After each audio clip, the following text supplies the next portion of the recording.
welcome guys to this video, and this is Yalvin Chess game analysis tutorials game lessons.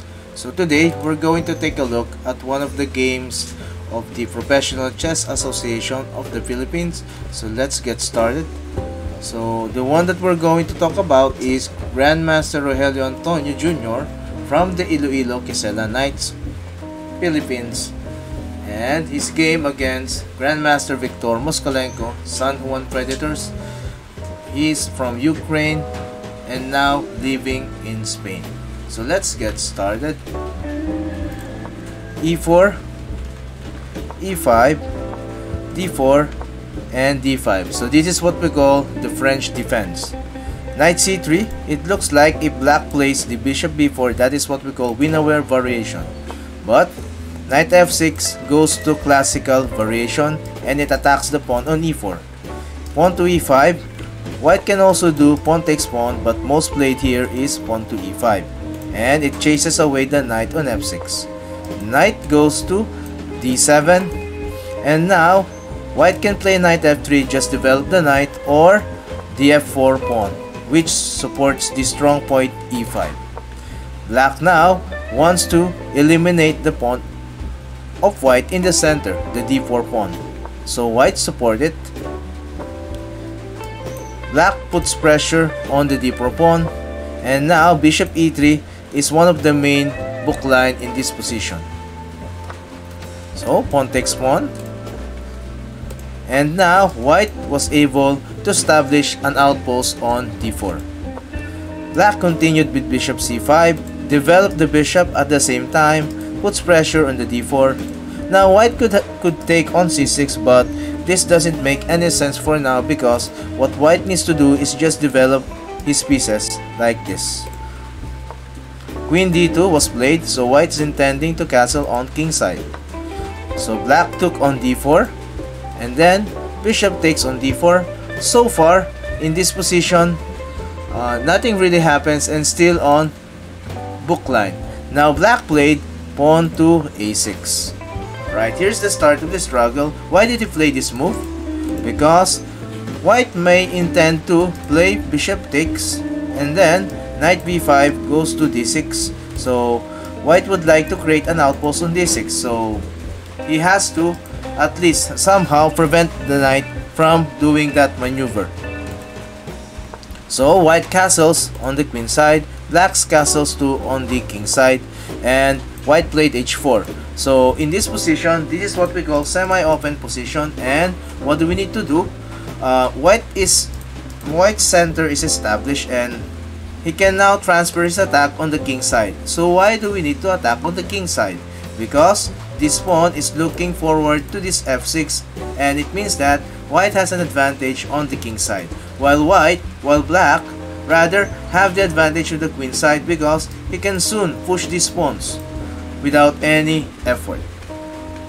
So black played v5, and then rook goes on h3. So this is marked as dubious move when we analyze this on the one of the chess engines, and it is tagged inaccuracy.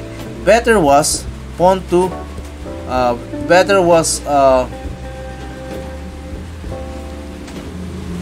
pawn to a3, but I rather do not recommend pawn to a3, because soon black will play, let's say, rook to b8, a5, and b4, and that would easily smash the king side, the pawn position of the whites on the queen side. So in short, black can easily open up on queen side with pawn to a3.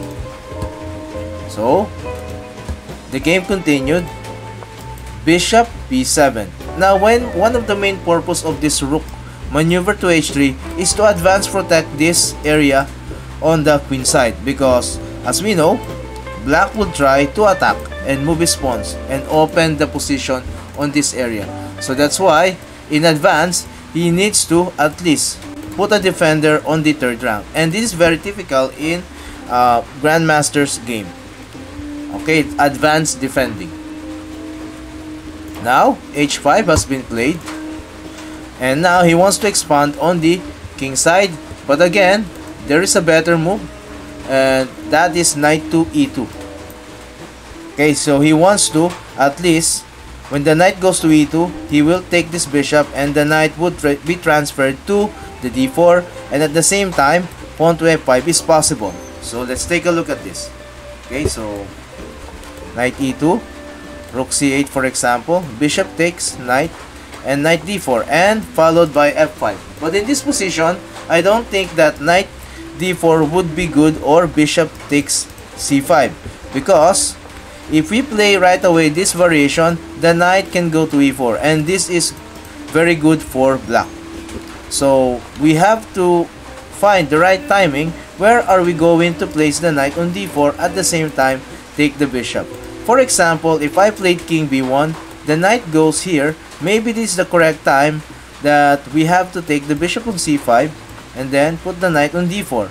So he can also play knight to c4 and expanding the attack on the queen side. However, we can play queen f2, for instance, threatening knight e6. So if he plays a5, knight takes e6, and there's a fork, and we can also take that rook with our queen. So that would be a good variation, and at the same time, it prepares the pawn move to f5. So here, I think Grandmaster Joey wants to expand on the king side instead. So why do we need to do this? Because we have a principle which we call, when we attack, we need to open the position or some line. So white is aiming to attack on the king side, and he wants to do it by moving pawns and exchanging them, or maybe continue with g4, g5, and g6. So this will bust open the king side, if this is possible. So black continued with b4, a very strong move. Knight moves to e2, and black continued with a5. So far, all of these moves are the best. King b1 has been played, and then bishop a6, a very strong move, which aims to, at least he wants to capture the knight on e2. So this is a bad piece when he was here, and at the same time he wants to exchange it with a very strong piece, that is the knight on e2, because this knight, as we studied a while ago, would like to go to d4 and support the advance of f5 in some of the variations. So bishop a6 looks good. However, the engine is telling us that queen c7 is the best in this position, and that would also connect the rooks, completing the whole development of black. So this could be the best or alternative. So pawn to f5, okay, pawn to f5 has been played here, and then bishop e2 as we're expecting, because he wants really to get rid of that knight. Bishop e2 was played, and then bishop takes d4. This is a good move already. Queen takes d4, and queen b6. Queen b6 is slightly inaccurate because we don't want to exchange queens in this kind of position. We don't want to exchange our strongest piece right away, but instead we could have planned for queen c7, and then knight c5 and knight e4, and also it would help rook f8 to put pressure on the c2. So that would be a queen and rook battery that is pointing to the c2 point. So this could be the best for the position. However, okay, black is aiming for another plan, and he wants to exchange queen for whatsoever reason we do not know. So he played queen f4. That was the next move, and then pawn takes f5. So what do you think? What is the best move in this position?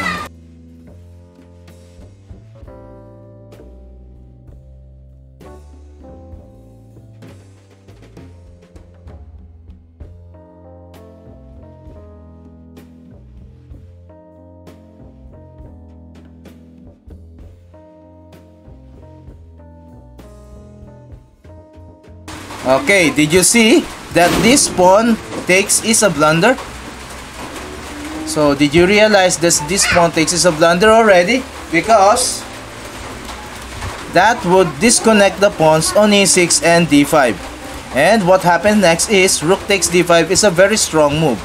Okay, so white was able to get rid of the first pawn e6, and there are chances in some variation that he could play e6 This is a powerful pawn breakthrough which gets rid of the f7. At the same time, if you will notice, if that would be successful, of course, with rook e3 or with rook d6 and then e6, that would weaken the king side.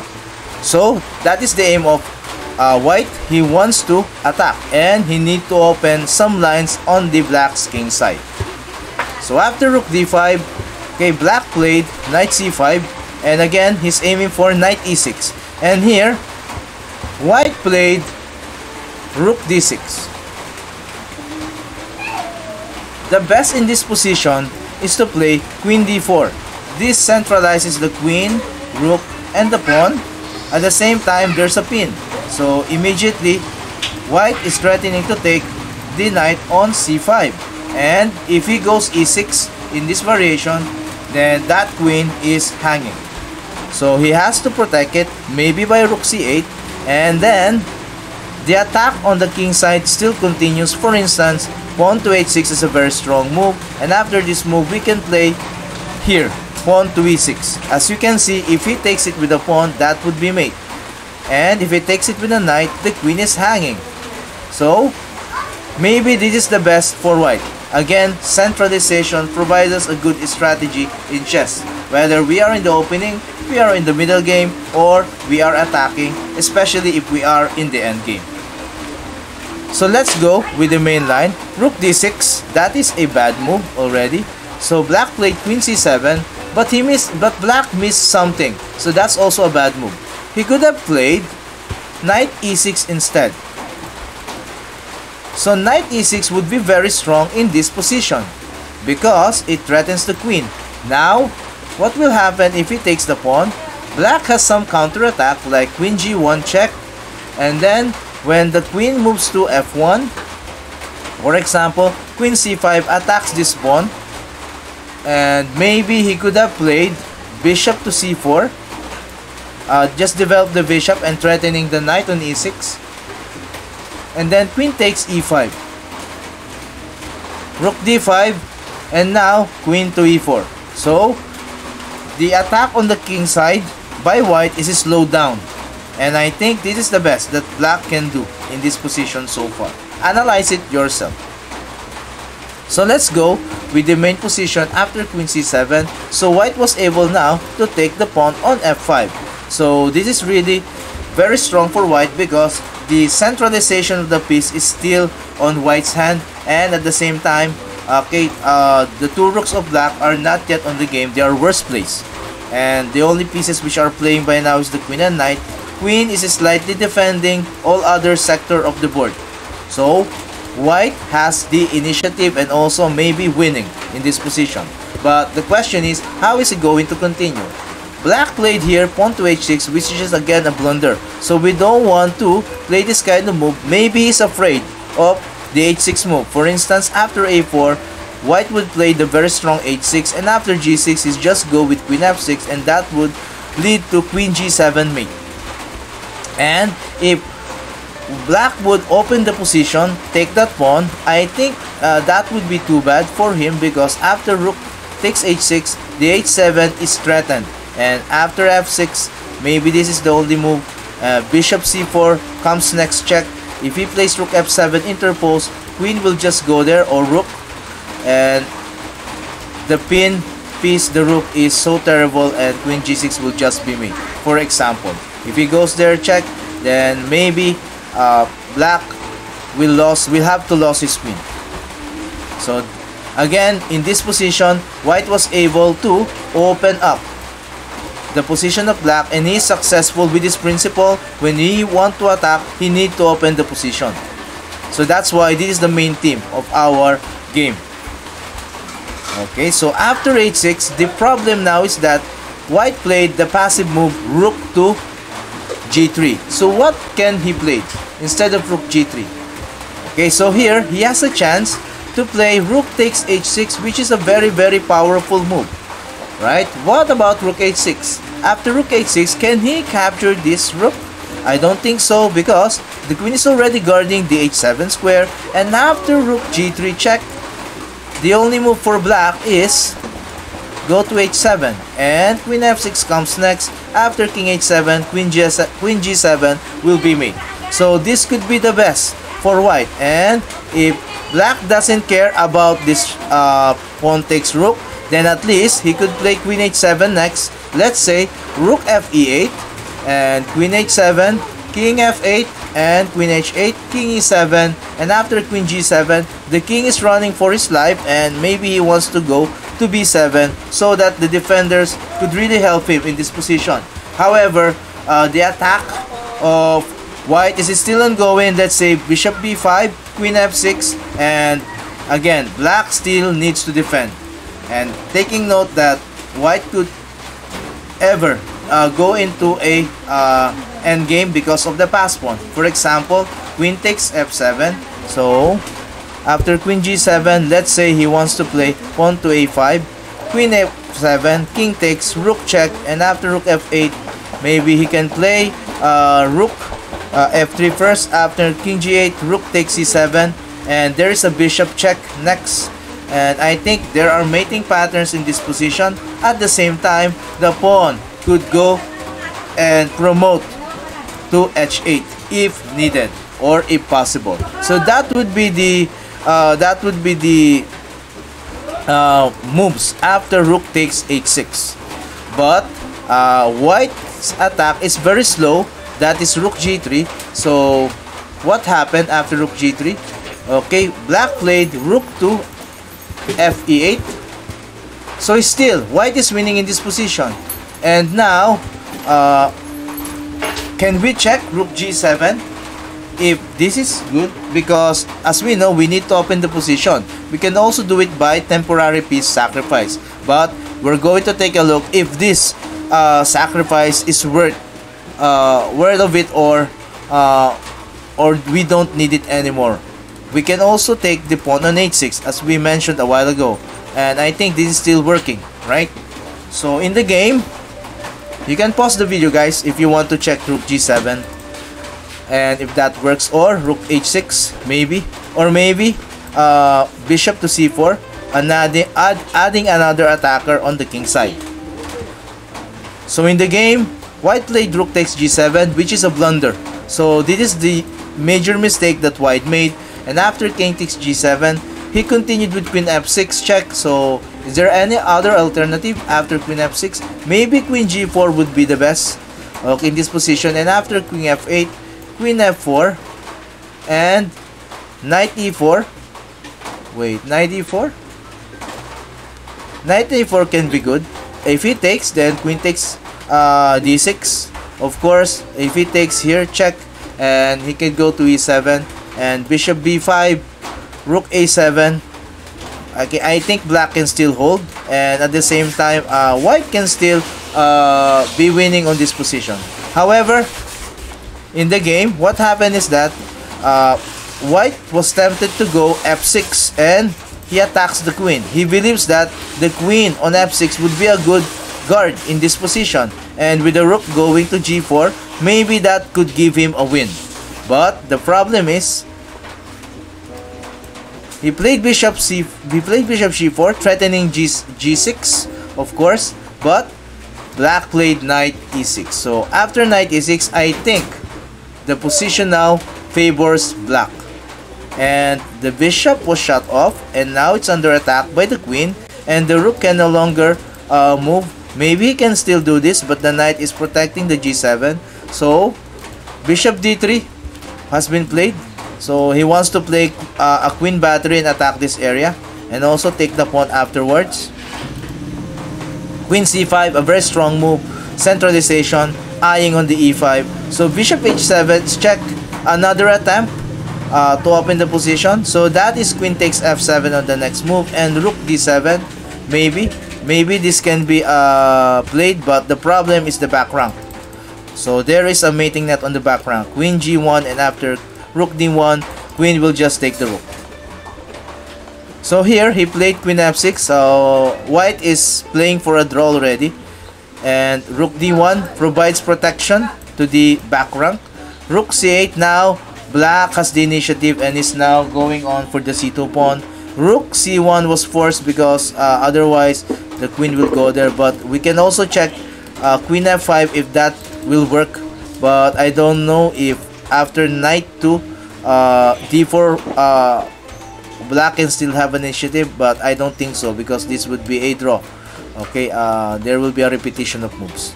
So this is a very intense position.